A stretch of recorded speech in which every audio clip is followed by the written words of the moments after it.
First, the injection is removed from its packaging.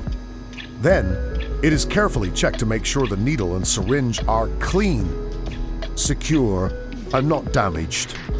Next, the correct injection site on the hip is identified, usually the upper outer area, to avoid nerves and blood vessels. The skin is cleaned with an alcohol swab and allowed to dry. Now, the needle is inserted in a quick, smooth motion.